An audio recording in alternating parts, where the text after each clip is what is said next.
A man is running on a treadmill. The gym is nearly empty. The time is just past noon on a Monday in April, the kind of unremarkable weekday when nothing is supposed to happen. He is wearing gym clothes. He has a membership card registered under a name that isn't his. He has a driver's license in his pocket with a name that isn't his either. Somewhere in the city outside, people are buying groceries, arguing about traffic, living ordinary lives that will never intersect with his. And then a young man walks through the door of the fitness club at the Alia Parusa luxury complex in northwestern Moscow, crosses the gym floor without hurrying, without covering his face, without any apparent concern for the 17 surveillance cameras recording his every step, pulls out a compact submachine gun and fires multiple rounds into the back and skull of the man on the treadmill. The victim drops. The killer sets down a red backpack, places the weapon beside it, and walks out. Not runs, walks. He leaves behind a Czech-made Scorpion submachine gun, 2 fully loaded spare magazines containing 35 rounds total, and 5 shell casings on the polished gym floor. He leaves behind a dead man whose real name almost no one in that building knew.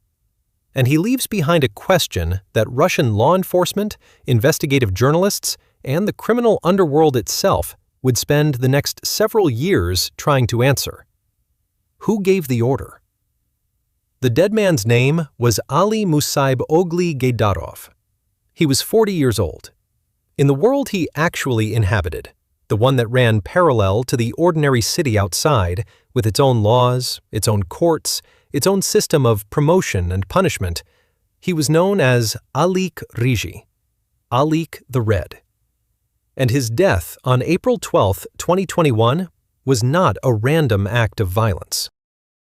It was the final chapter of a story that began 25 years earlier, 400 miles north of Moscow, in a decaying post-Soviet port city, where a 15-year-old immigrant from Azerbaijan stepped off a train and decided, with the particular clarity that only the very young and the very desperate possess, that the rules other people followed were not going to apply to him. To understand what happened in that Moscow gym, you have to go back to Arkhangelsk. Not the Arkhangelsk of tourist brochures, there aren't any, but the real one, a city of about 300,000 people sitting at the mouth of the northern Dvina River, where it empties into the White Sea, isolated, brutally cold for 7 months of the year, and by the mid-1990s, in a state of economic freefall that was quietly destroying the lives of hundreds of thousands of people across the Russian north. The Soviet collapse had gutted the city's industrial base. The military-industrial complex that had once employed enormous portions of the population was hemorrhaging workers. Wages went unpaid for months. The social structures that had organized life under communism, the factories, the housing assignments, the guaranteed employment, had disintegrated faster than anything had risen to replace them. Into this vacuum, like water finding the lowest point in a landscape, flowed organized crime. The Arkhangelsk criminal ecosystem of the late 1990s was not sophisticated by the standards of Moscow or St. Petersburg. It was rougher, more provincial, structured around the immediate opportunities available in a port city, with markets, transit routes, and a population desperate enough to pay protection money just to keep a small business running. The dominant form of enterprise for criminal groups in cities like Arkhangelsk during this period was simple. Find people who were making money, find out where they were keeping it, and take a portion of it on a regular basis. The most visible commercial activity in Russian cities at the time, the thing that had exploded with the opening of markets in the early 1990s, was retail trade. Specifically, the sale of fruits, vegetables, and other produce at open-air markets. Trade that had traditionally been dominated by migrants from the Caucasus and Central Asia, who had the supply networks, the family connections, and the commercial knowledge to move goods from warmer growing regions into the cold northern cities where such things had always been scarce and expensive. These traders were visible. They had cash. They were often migrants with uncertain legal status who were reluctant to go to police. and they operated in concentrated physical spaces, markets, bazaars, stalls, that made collection of tribute logistically straightforward. For criminal groups, they were nearly perfect targets. It was into this environment that Ali Gaydarov arrived in 1996 at the age of 15. He had come from Ganja, Azerbaijan's second-largest city, an industrial center that had been devastated by the economic consequences of the Soviet collapse and further destabilized by the fallout from the First Nagorno-Karabakh War. Ganja, in the mid-1990s, was not a place with obvious futures for young men without connections or capital. The logic of migration to Russia, where at least the scale of the economy offered more opportunities of all kinds, legal and otherwise, was compelling for many families from the South Caucasus during this period. Gaydarov was not the only young man from Azerbaijan or Georgia or Armenia making this journey in those years. Tens of thousands did. Most of them found work, built lives, stayed out of trouble. Gaydarov found something else. What exactly drew him into the Komsomolskoye OPG, the organized criminal group that would become his first institutional home in Arkhangelsk, is not fully documented in public sources. Criminal recruitment in provincial Russian cities during the 1990s was rarely a formal process with paperwork and interviews. More often, it was a matter of proximity, social networks, and a set of personal qualities that certain environments reward and others suppress. Gaydarov was, by all subsequent accounts, ambitious, physically capable, and entirely unbothered by the prospect of violence. These were not qualities that went unnoticed in the criminal circles of late 1990s Arkhangelsk. The Komsomolskoye OPG took its name from a district of the city, and its primary business model was exactly what the environment offered: protection rackets targeting the fruit and vegetable traders at local markets. The group collected regular payments from vendors in exchange for not having their stalls destroyed, their merchandise stolen, or themselves physically harmed. It was extortion in its most direct and uncomplicated form, and it worked because the alternative, going to a police force that was itself often on someone's payroll, or simply absorbing the losses from repeated violence, was worse. Gaydarov started somewhere near the bottom of this organization, doing the kind of work that required more physical courage than strategic thinking, showing up at market stalls, making the collection rounds, enforcing payments when vendors fell behind, and generally making himself useful to people with more seniority. He was apparently good at this, good enough that by the turn of the millennium, when he was still only 18 or 19 years old, he had begun to accumulate the kind of local notoriety that eventually attracts police attention. The specific incidents that led to his first arrest in 2000 involved robbery and extortion, the most basic tools of his trade. Russian courts at the time were, in certain respects, more lenient with first-time offenders than the severity of the crimes might suggest. And Gaydarov received a conditional sentence, probation in Western legal terminology, rather than imprisonment. He went back to work. What is striking about this period in retrospect is the nickname. Nicknames in the Russian criminal world are not casual or accidental. They carry information. They follow a person through their career, getting attached to their reputation, accumulating associations over time. Gaydarov became Ryzhy, the red one, or more loosely, the ginger, because of a distinctive streak of white in his otherwise dark hair. It was a visual anomaly, a physical marker that made him recognizable in a context where recognizability could be either an asset or a liability, depending on circumstances. In the early years of his career in Arkhangelsk, before he had the kind of reputation that made being known useful, the nickname was probably just a convenience, a shorthand for the young Azerbaijani with the white streak who collected for the Komsomolskoye crew. Later, as his standing grew and the name traveled with him across Russia, Alik Ryzhy became something more deliberate, a brand, a signal, a piece of information communicated to anyone who needed to understand who they were dealing with. Eventually, it would be supplemented by two geographic additions, Alberta Arkhangelski and Albert Pitersky, as his territory and ambitions expanded. But it started with a lock of white hair. The conditional sentence of 2000 did not result in rehabilitation in any meaningful sense. It resulted in a short period of heightened caution, followed by a return to exactly the same activities. By 2003, Gaydorov was back in front of a Russian court, this time facing charges serious enough to result in actual imprisonment. He received a sentence that kept him incarcerated until 2008, 5 years, from his early 20s through his late 20s, spent inside the Russian penal system. What happens to a person during 5 years in a Russian correctional colony of that era is, in almost every documented case, the opposite of correction. The Russian prison system in the 2000s was not designed to reduce recidivism or address the social and economic factors that produce criminal behavior. It was a brutal, overcrowded, deeply hierarchical environment in which survival required alignment with existing power structures, and in which the most important social networks a person could develop were the ones that would be useful after release. Gaydorov did not emerge from his first serious incarceration as a reformed citizen. He emerged with contacts, with a more sophisticated understanding of how the criminal hierarchy actually functioned, and with the kind of reputation that serious prison time confers on people who are willing to endure it without breaking. The years between his release in 2008 and his next major legal encounter were years of expansion and consolidation. Arkhangelsk was no longer enough.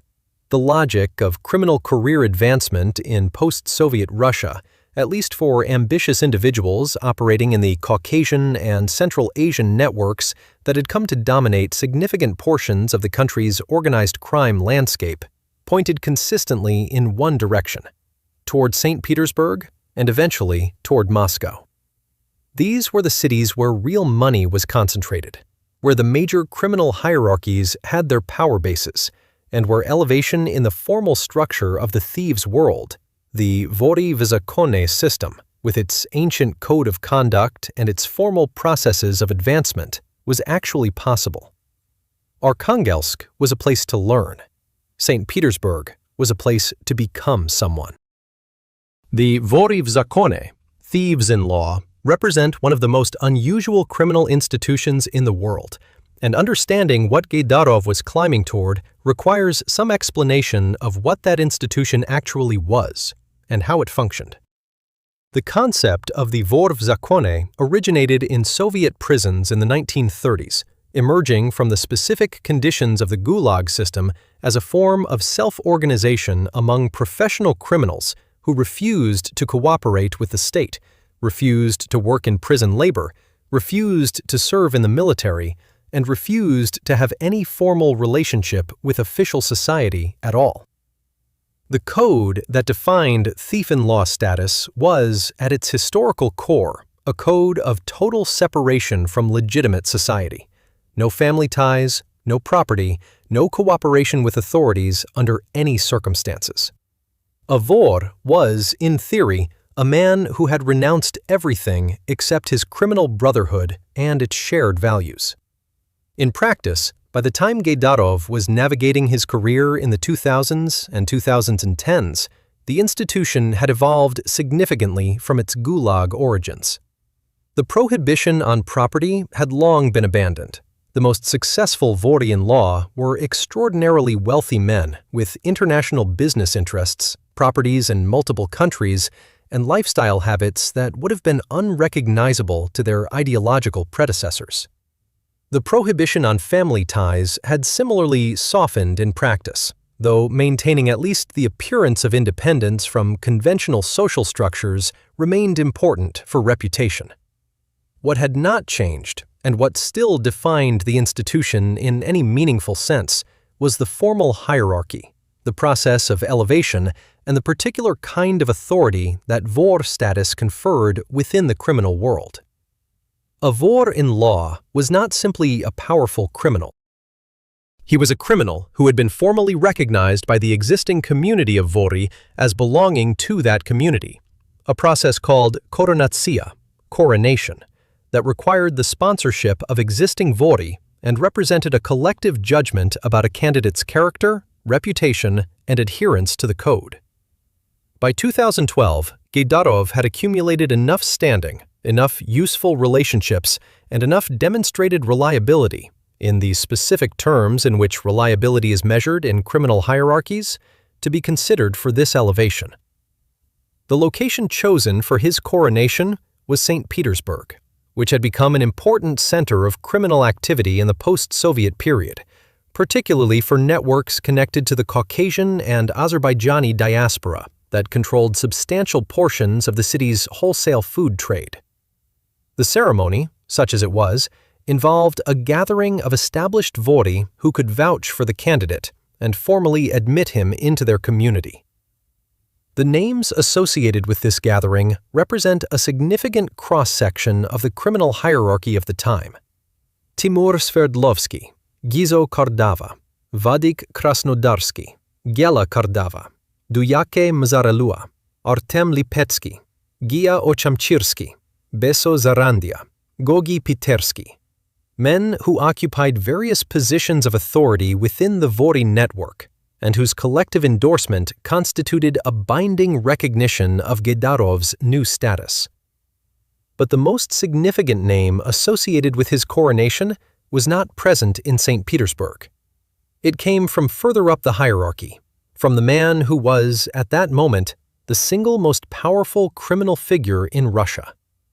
Aslan Usoyan, known universally in the criminal world as Ded Khasan, Grandfather Hassan, was by 2012 in his mid-70s and had been a dominant force in Russian organized crime for decades.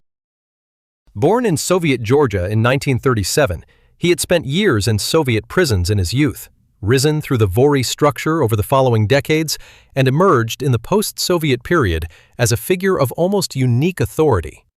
A man whose approval was sought and whose disapproval was feared across an enormous network of criminal organizations stretching from Russia through the former Soviet republics and into the criminal diaspora in Western Europe and beyond.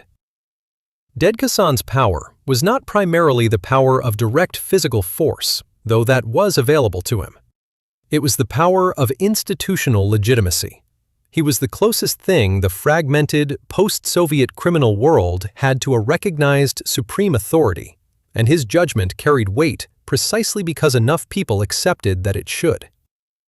When Ded Khasan gave his blessing to Gennady's coronation, he was not just expressing personal approval. He was incorporating Alik Ryzhy into his network, signaling to the broader criminal community that this man had his backing, and implicitly assigning him a role within the structure that Ded Khasan maintained. That role, according to sources cited by Kommersant and other Russian publications, was substantial. Gennady was to serve as the Smotryashchi, the overseer, the man responsible for maintaining order and collecting tribute for the entire northwestern region of Russia. This was not a minor posting. The Northwest Federal District encompasses St. Petersburg, Arkhangelsk, Murmansk, Kaliningrad, and several other major population centers. The markets, transit routes, and commercial enterprises across this territory represented significant revenue streams for criminal organizations, and the role of regional overseer carried both financial benefits and political responsibilities within the criminal hierarchy. Alik Ryzhy, the 15-year-old from Ganja who had arrived in Arkhangelsk in 1996 with nothing, had become, at 31, the officially recognized criminal authority for one of Russia's major geographic regions, with the personal backing of the most powerful figure in the Russian underworld. It was, by any measure, an extraordinary ascent. It lasted less than a year. On January 16, 2013, Aslan Usoyan was shot by a sniper in Moscow. He had been eating lunch at a restaurant on Komsomolsky Prospect when a high-caliber round was fired from a nearby building, striking him and wounding him fatally. He died in hospital. The assassination of Ded Khasan was not merely the death of one man, however powerful. It was the removal of the central node in a network that had depended on his personal authority to function, and its consequences rippled outward through the criminal world in ways that would take years to fully manifest. Every regional overseer who had operated under his umbrella, every vor who had derived status from his blessing, every criminal organization that had structured its relationships around his authority, all of them were suddenly in a landscape without its organizing principle, competing for position, forming new alliances, settling old scores. The power vacuum left by Ded Khasan's assassination was one of the defining features of Russian organized crime throughout the mid-2000s, and Alik Ryzhy, despite his newly acquired status, found himself navigating that vacuum with a patron who was no longer there to protect him. What followed were years of pressure from multiple directions. The Russian state was becoming increasingly aggressive in its approach to the vory in law, partly for genuine law enforcement reasons, and partly because the criminal hierarchies had accumulated enough independent power to be seen as a structural problem. In 2019, the Russian Criminal Code was amended to add Article 210.1, which created a specific offense for simply occupying the highest position in a criminal hierarchy, regardless of whether any other crimes could be proven. This was a significant shift. Previously, prosecuting a major criminal figure required building cases around specific acts, specific murders, specific extortions, specific fraud schemes. Under Article 210.1, the status itself was criminalized. A confirmed vor in law could receive up to 15 years in prison simply for being a vor in law. This legal innovation fundamentally changed the risk calculus for everyone in Gaydarov's position, pushing them further underground, incentivizing the use of false identities and careful information compartmentalization, and, crucially, creating new pressure toward cooperation with law enforcement as a survival strategy. But the state was not the only source of pressure. Within the criminal world itself, the death of Ded Khasan had unleashed conflicts that were playing out violently across Russia and in the Russian criminal diaspora abroad. And one of those conflicts, the one that would ultimately prove most consequential for Alik Ryzhy, involved a man who had once been, at least nominally, his ally. The name was Nadir Salifov, and the story of what happened between Salifov and Gaydarov in the years following Ded Khasan's death is, in miniature, the story of what the entire Russian criminal world became in the absence of its most powerful organizing figure. A system in which old alliances frayed, old loyalties were abandoned when convenient, and violence became the primary currency of dispute resolution. Both men had connections to Ded Khasan. Both men had ambitions that exceeded whatever formal positions they had been assigned. Both men were competing for the same territory, the same markets, the same authority. And the competition between them would eventually produce a chain of deaths. In Istanbul, in Moscow, in a gym on a Monday afternoon, that marked the final act of both their stories. But that is where we are going, not where we are. In the autumn of 2013, months after Ded Khasan's assassination, law enforcement in Arkhangelsk, the city where Alik Ryzhy's story had started, raided a gathering of criminal authorities at a restaurant called Zimny Sad, the Winter Garden. Among those detained was a vor named Ahmed Evloyev, known as Sutuli, who belonged to a faction opposed to Ded Khasan's network. The raid was a reminder that the old hierarchies were under stress from all sides, and that the city which had first given Gaydarov his start was still, years later, a place where the criminal and the legal world intersected in uncomfortable and unpredictable ways. Alik Ryzhy was not present at that gathering. He was elsewhere, managing his Northwest territories, dealing with the consequences of his patron's death, and beginning to understand that the position he had spent 15 years climbing to reach was not the safe height he had imagined it to be. The crown was real. The dangers that came with it were realer still. In 2014, Gaydarov was arrested in St. Petersburg. The arrest was connected to a scheme involving the sale of a luxury SUV. Criminal associates had placed advertisements for an expensive vehicle at an artificially low price, then robbed potential buyers who came to view it. It was, compared to the scope of what Gaydarov was presumably involved in at the regional level, a relatively crude operation, the kind of scheme you'd expect from the Arkhangelsk street criminals of his youth, not from a regionally recognized vory in law. Whether he was directly involved in the mechanics of the scheme or simply connected to those who were, the arrest resulted in a sentence of 7 years for robbery, served in a strict regime correctional colony in the Republic of Parole, a remote region roughly 700 kilometers east of Moscow. 7 years. His third serious incarceration, and his longest. He went in as one of the more significant figures in the Russian criminal hierarchy of the Northwest.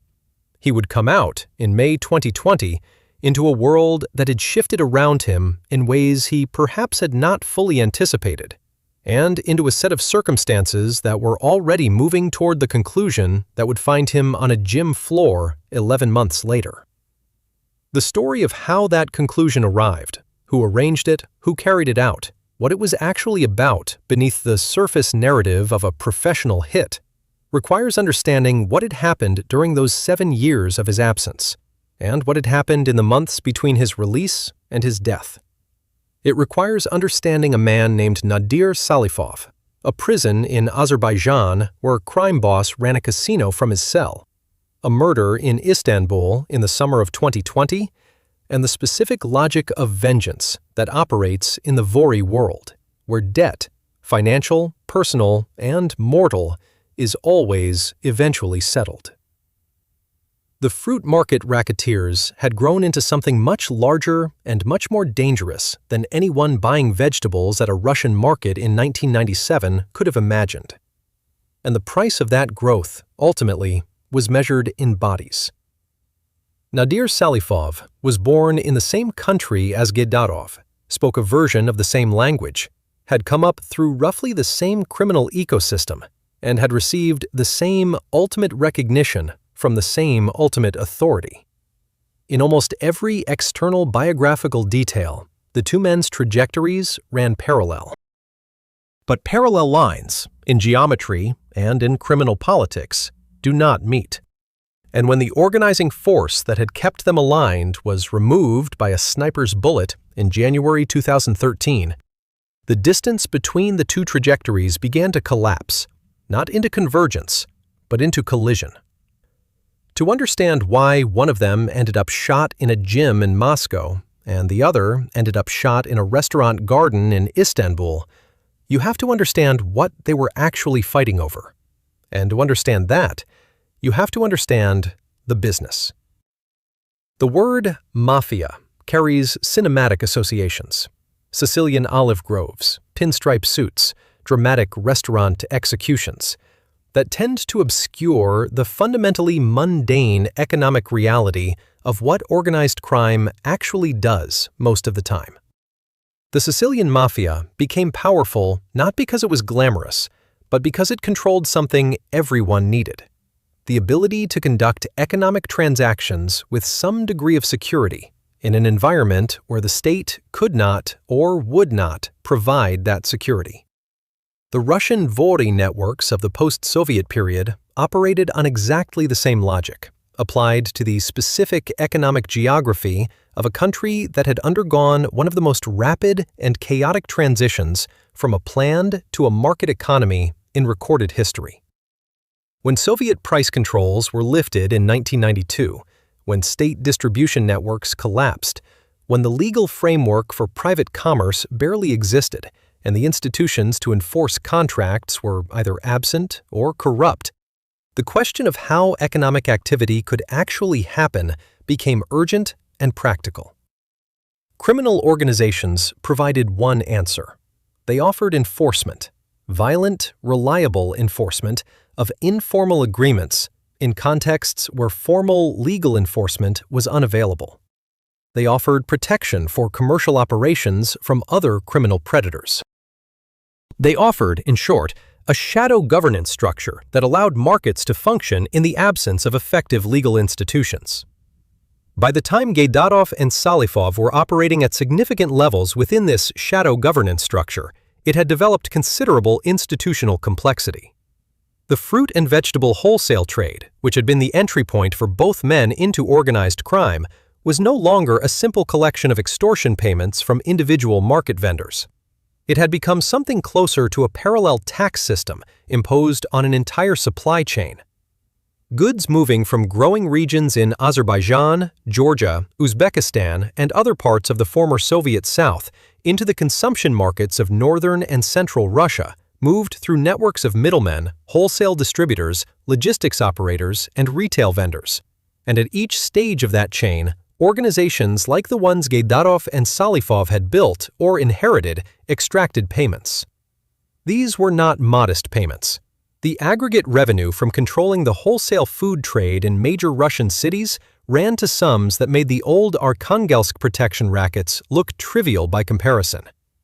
In St. Petersburg alone, according to reporting by Russian investigative outlets, the networks associated with Ded Khasan's umbrella organization collected tribute from commercial operations across the entire food and beverage distribution sector. Salifov's organization, working from a base of operations that extended through the Urals, the Volga region, and into Central Asia, operated on a similar scale. These were not street gangs extorting individual vendors. They were quasi-corporate structures with hierarchies, territories, and revenue streams that made them, in financial terms, comparable to mid-sized, legitimate businesses. This is important context because it explains why the death of Ded Khasan in 2013 produced such intense and prolonged conflict. The men who had operated under his authority were not fighting over symbolic prestige or personal honor, though both of those things were real dimensions of the conflict. They were fighting over revenue.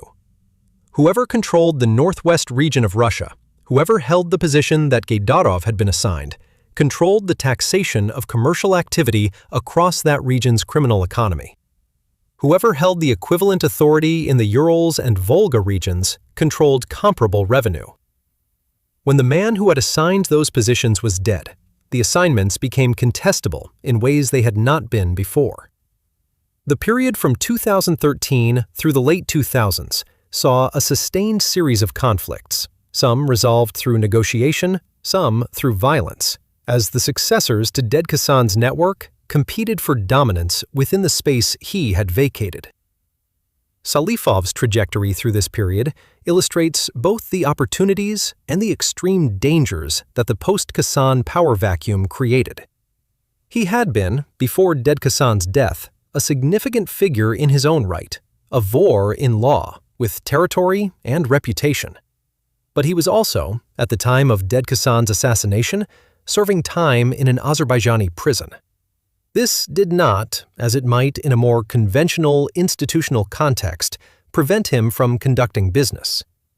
The conditions of his imprisonment in Gobustan prison, a facility outside Baku that housed some of Azerbaijan's most significant criminal figures, were, by any reasonable measure, remarkable. According to multiple reports by Russian and Azerbaijani journalists, Salifov operated from his prison cell with near-total freedom. He had mobile phones, internet access, received visitors including women, and had organized what was described as a casino within the prison itself. He was, in practical terms, running his criminal organization from a cell, maintaining contact with subordinates across Russia, managing the networks that collected tribute from markets in St. Petersburg, Sverdlovsk, Saratov, and Samara, and expanding his reach into new territories. Prison, for a man of his standing and with his particular set of institutional relationships, was an inconvenience rather than an interruption. When Salifov was unexpectedly released from custody in 2017, having served what turned out to be a fraction of his expected sentence, he emerged into a significantly changed landscape. He had changed his surname during his incarceration, becoming Ismailov on official documents. He traveled to Turkey, where he apparently felt safer than in Russia, given the criminal prosecution risks that Article 210.1 would soon make explicit. And in Istanbul, he did something that illustrated, more clearly than almost anything else, the transnational character of the criminal networks he operated within. He organized what was described as the largest gathering of criminal authorities from Central Asia and the Caucasus in recent memory. The geography of post-Soviet organized crime had never been purely Russian. Its human networks stretched across the former Soviet republics and into the diaspora communities of Western Europe, Turkey, and beyond. Istanbul, sitting at the intersection of Europe and Asia, with a large Azerbaijani and Central Asian population and a relatively permissive environment for certain kinds of informal economic activity, had become one of the key nodes in this transnational criminal geography. Salifov's Istanbul summit was not merely a social occasion. It was a political act, a demonstration that he, not the various rivals who had been consolidating power during his imprisonment, was the legitimate heir to Ded Khasan's authority. Gaydarov, meanwhile, was still in his Madi El penal colony, watching all of this from behind bars. He had gone to prison in 2014, in the middle of the post-Khasan power struggles, and his absence from the active arena of criminal politics for 7 years had created both problems and opportunities. Problems because in a world where authority is maintained through physical presence and the constant management of relationships, 7 years of incarceration meant 7 years of potentially drifting alliances, potentially expanding rivals, and potentially eroded legitimacy in the territories he nominally oversaw.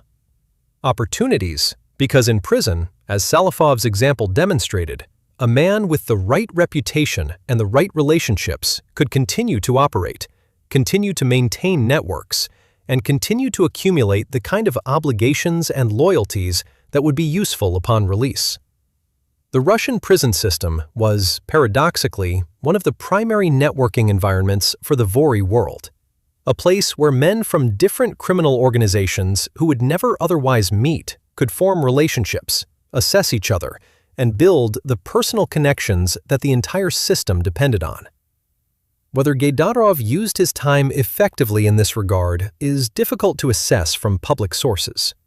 What is clear is that he was aware of what Salifov was doing during these years, and that the relationship between them had moved decisively from the former nominal alliance into something much more hostile. The specific flashpoints of their conflict are difficult to reconstruct with certainty from public reporting, and it would be dishonest to pretend that every dimension of what happened between them is documented and verifiable. What is documented is the trajectory. Two men who had both been elevated under Ded Khasan's authority were, by the mid-2000s, competing directly for the same territories and the same institutional recognition.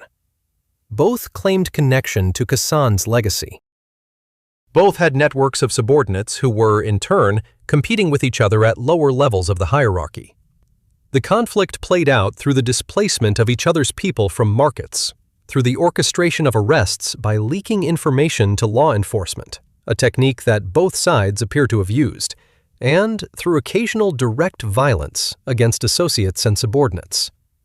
It was the kind of sustained, low-intensity criminal war that rarely produces dramatic single incidents, but instead wears away at both sides through accumulated losses over years. Gaydarov was in prison for much of it. Salifov was in Istanbul and then moving between Turkey and the former Soviet space. Neither of them was in a position to strike directly at the other for most of this period. But the accounting was being maintained on both sides, and both men knew that the final reckoning would come. It came in Istanbul in August 2020. Nadir Salifov, Lotu Guli, as he was known in the criminal world, was at a restaurant garden in the Turkish city when gunmen approached and opened fire. He was killed. The assassination of a major Russian criminal figure on Turkish soil in broad daylight was significant enough to generate substantial coverage in Russian investigative media, and the coverage consistently pointed in one direction when discussing possible motivation and possible authorship. Salifov had enemies. He had made them deliberately and systematically over 2 decades of criminal operations. But the enemy with the most direct motive, the enemy who had the most to gain from his elimination, the enemy whose network most directly competed with his own, was Alik Ryzhy, who had been released from his Parole penal colony in May 2020, just 3 months before the Istanbul shooting. The timing was, to put it mildly, suggestive. Gaydarov's early release had already generated significant comment in criminal and law enforcement circles, for reasons that had nothing to do with his conduct in prison. The granting of conditional early release to a recognized vory in law, a member of a class of criminals that the Russian state had officially criminalized under Article 210.1, was, at minimum, unusual. The official justification, based on the colony's endorsement of Gaydarov's petition claiming rehabilitation and good behavior, was technically adequate under Russian legal procedures. But in a context where the credibility of such petitions from serious career criminals is generally low, and where the granting of early release to someone of Gaydarov's standing would have required sign-off from multiple levels of the correctional and judicial system, the question of what, if anything, was exchanged for this unusual consideration was immediately and widely raised. In criminal circles, the whisper was specific and damning. Ryzhy had cooperated. He had provided something valuable to the security services, information about criminal hierarchies, about specific individuals, about the inner workings of the networks he had spent 3 decades building, in exchange for the freedom that arrived 3 months before his enemy died in Istanbul. Whether this theory is correct is, strictly speaking, unproven. Russian law enforcement has not publicly confirmed any cooperation agreement with Gaydarov, and no specific intelligence that he might have provided has been publicly identified. The investigation into Salifov's Istanbul murder has not, in public documents, formally named Gaydarov as the organizer of that killing, though the circumstantial connections were reported extensively. What is clear is that the theory existed, that it was widely believed within the criminal world, and that, in the context of the vory code, where cooperation with state authorities is the single most serious violation of criminal ethics, more serious in some respects than murder, the belief in that theory, regardless of its truth, constituted a death sentence. The vory world does not require proof of guilt before punishment. It requires a sufficiently credible accusation and a sufficiently plausible motive for the accusation to be taken seriously. By the autumn of 2020, with Salifov dead in Istanbul and Gaydarov recently released under suspicious circumstances, both conditions were met. And yet, Gaydarov continued to live in Moscow, apparently confident in his ability to manage the situation. He had taken precautions. The refugee status he had applied for and received in May 2020, officially regularizing his presence in Russia under his real Azerbaijani identity, was one layer of documentation. But the identity he used in daily life was different. Gennady Petrov, a Russian name attached to a Russian driver's license, was how he introduced himself to people who did not already know who he was. At the fitness club at the Alia complex, an upmarket residential development on Aviatsionnaya Street in northwest Moscow, he was Gennady Petrov, a regular member who paid his dues and came in on weekdays to use the treadmill. Nobody at the gym knew, or needed to know, that the middle-aged man working out in the late morning was one of the most wanted and most endangered criminal figures in Russia. That was the point of the false identity. That was why it existed.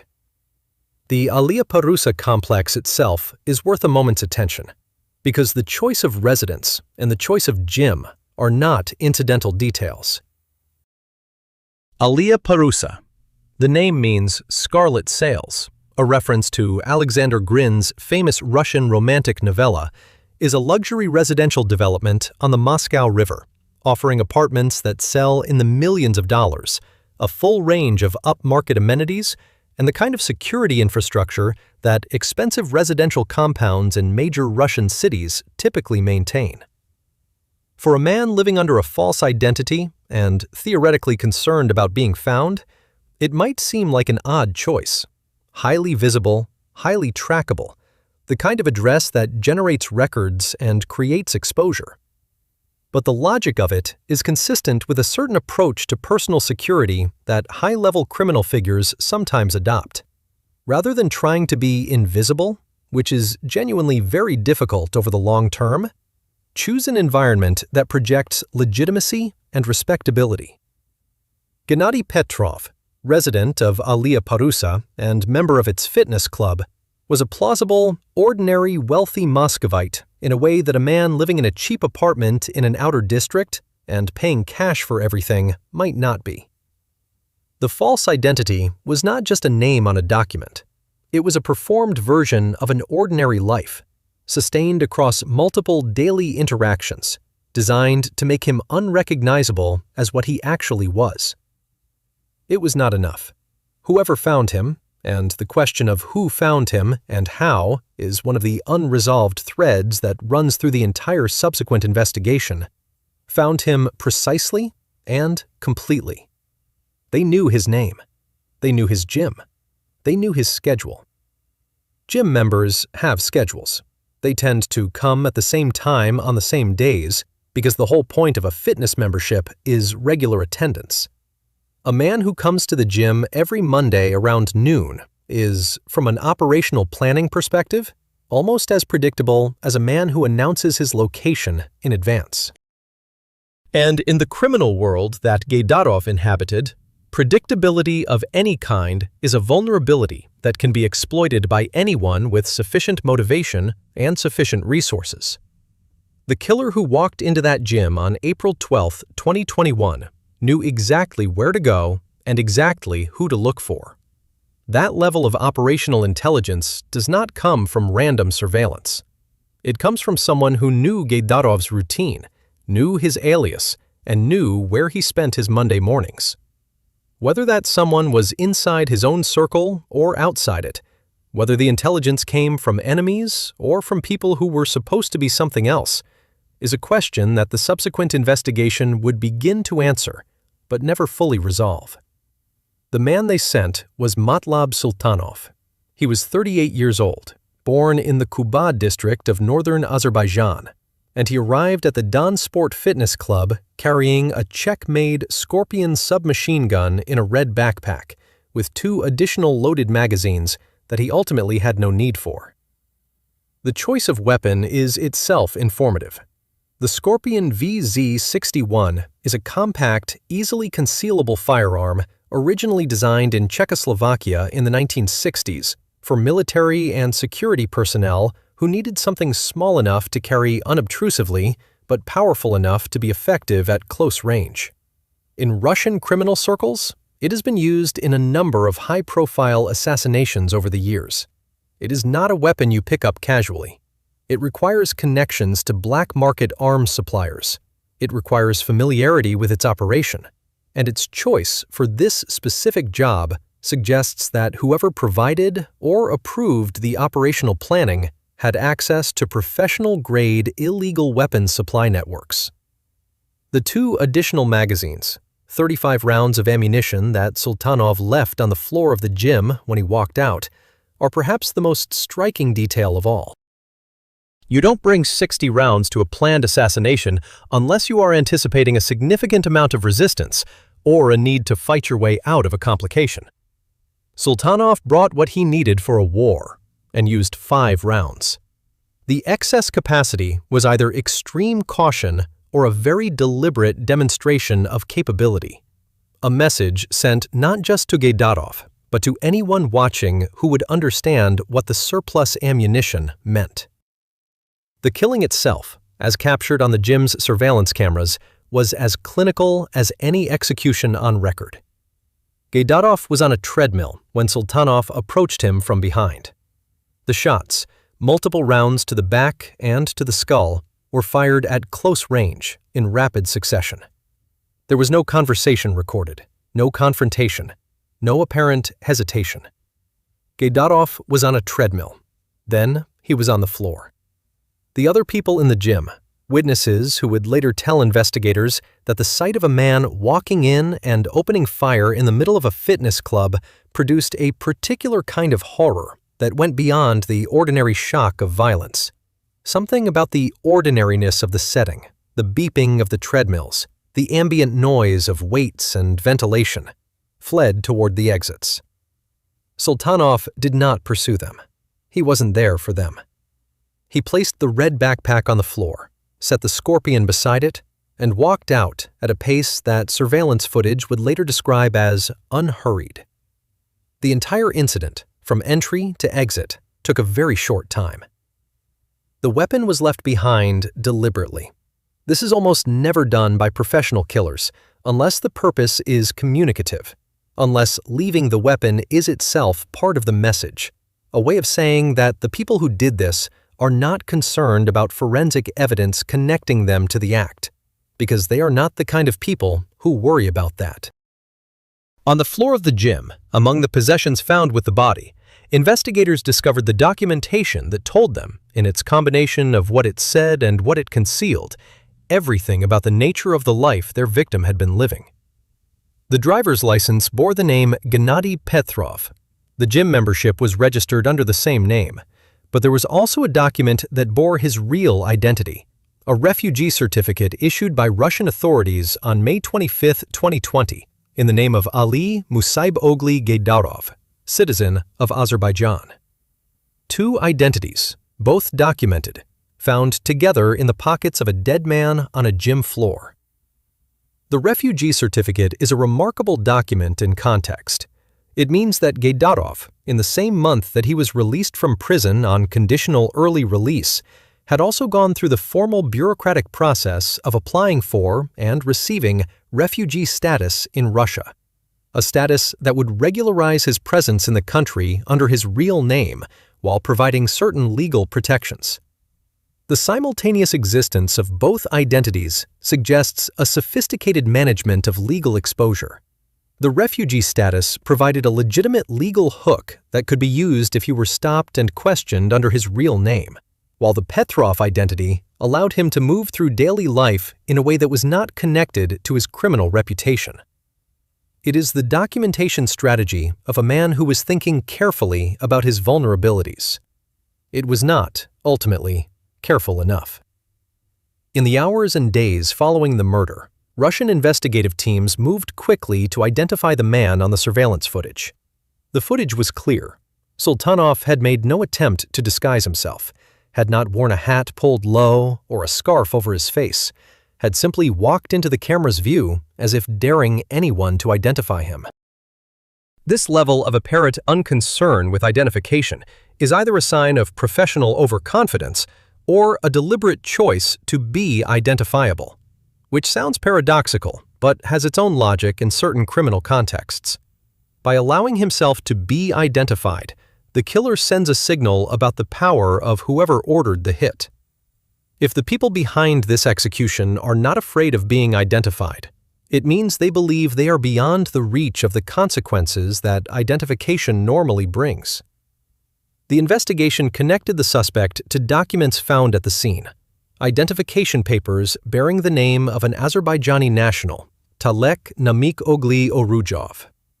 Whether these were genuine documents belonging to a real person or fabricated cover was initially unclear.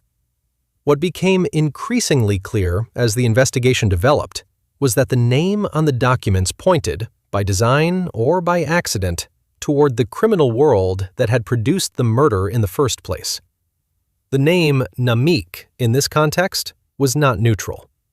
Investigators following the thread that the abandoned documents seemed to offer found themselves looking at a name that resonated in the criminal network associated with Lotu Guli, Nadir Salifov, who had been killed in Istanbul 8 months before. Salifov had a brother. The brother's name was Namik Salifov, Namik Bakinski, as he was known in criminal circles. And the theory that emerged from multiple law enforcement sources and investigative journalists in the weeks after the murder was that the documents left at the scene were not accidental. They were a signature, a deliberate indication, left for anyone with sufficient knowledge of the criminal world to read of who had ordered the killing and why. Whoever had planned this execution had wanted it to be known, in the specific community of people who would understand the reference, that this was retribution. That Lotu Guli had been avenged.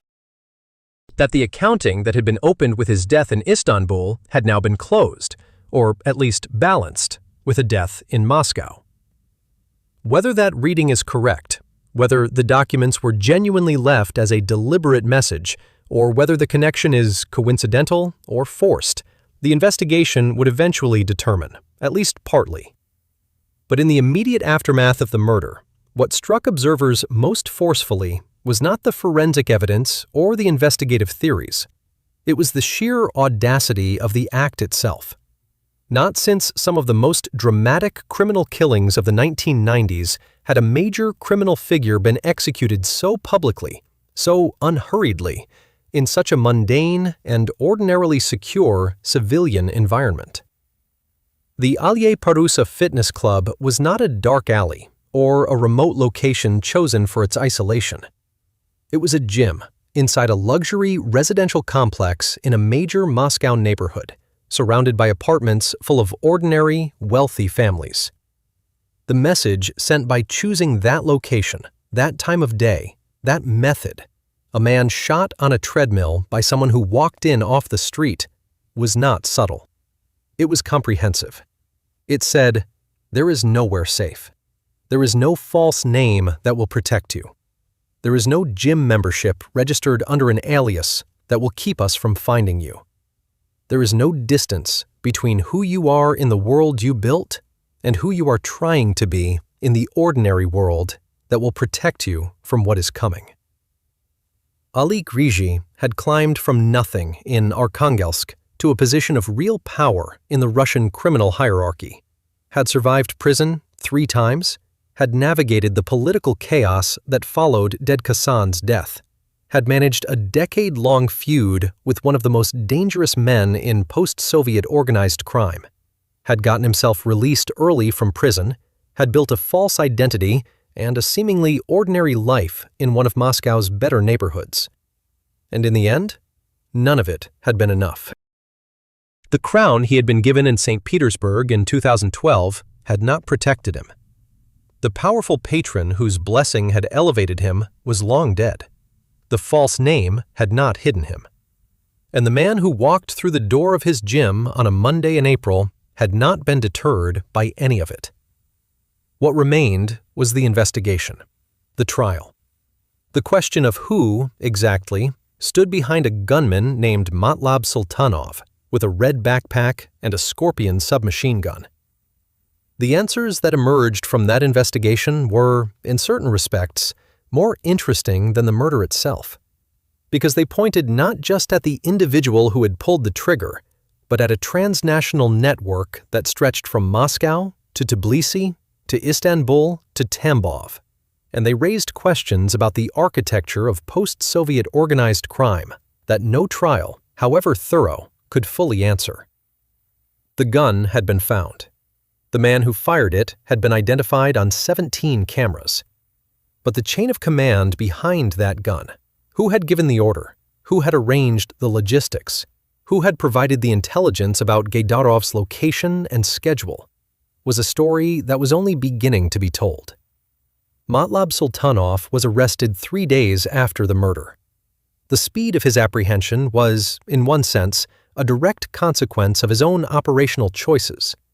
A man who walks into a fitness club with his face fully exposed to 17 surveillance cameras, fires a weapon in front of multiple witnesses, and then walks out without running, is not a man who has made concealment his priority.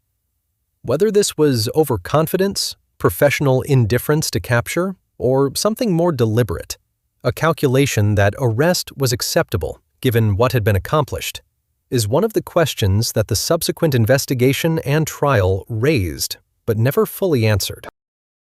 What the investigation did establish quickly was that Sultanov was not a random contractor hired through some anonymous criminal marketplace. He was a man with a specific biography, a specific set of connections to the criminal world that had produced the murder, and a specific relationship to the network of people who had reason to want Alik Ryzhy dead. Alik Ryzhy spent 25 years building something. It was not admirable. It was not, in any honest accounting, something that deserves the romantic framing that certain narratives of organized crime attract. The lone outsider, the immigrant who made something from nothing, the man who played by different rules in a world that had failed him. The rules he played by destroyed other people. The money he extracted came from ordinary vendors who paid because they had no choice. The violence he organized or sanctioned or tolerated left behind its own trail of consequences that did not end with the people directly involved. The system he was part of and helped to sustain imposed real costs on real people who never knew his name and would not have recognized his face. What his story does illustrate, with uncomfortable clarity, is the way that the specific conditions of post-Soviet Russia, the economic collapse, the institutional vacuum, the rapid criminalization of the political economy in the 1990s, the subsequent state responses that were sometimes more interested in managing criminal hierarchies than eliminating them, produced a particular kind of human career that would have been impossible in other contexts. The trajectory from Ganja to Arkhangelsk to St. Petersburg to a luxury Moscow gym is not a universal story about human ambition. It is a specific story about specific circumstances that made certain kinds of people into certain kinds of criminals, and that sustained those criminals in their positions for long enough to make them appear, from a distance, almost structural, almost a permanent feature of the landscape. They were not permanent. The men at the top of this particular hierarchy are mostly dead or imprisoned now. The landscape itself, however, is still there. The red backpack sat on the polished floor of the Don Sport Fitness Club for several hours after the killing, surrounded by forensic investigators in protective equipment, photographed from multiple angles, cataloged as evidence. Inside it, along with the weapon and the spare ammunition, were whatever personal effects Sultanov had brought with him to Moscow for this particular errand. The mundane logistics of a murder organized across international borders by people who have been doing this kind of thing for long enough that the operational details are routine. The Scorpion submachine gun that had killed Alik Ryzhy was logged into an evidence facility somewhere in Moscow. The treadmill on which he had been running when he died was presumably returned to service. And somewhere in the city, in the days following the killing, people who had known him in his real identity, not Gennady Petrov, but Ali Gaydarov, Alik Ryzhy, Albert Arkhangelsky, Albert Petersky, the man with the white streak who had arrived in Arkhangelsk at 15 and died in a Moscow gym at 40, were making calculations about what his death meant for their own positions, their own alliances, their own survival in a world that had just demonstrated one more time that crowns in this particular kingdom are not guaranteed to protect the heads that wear them.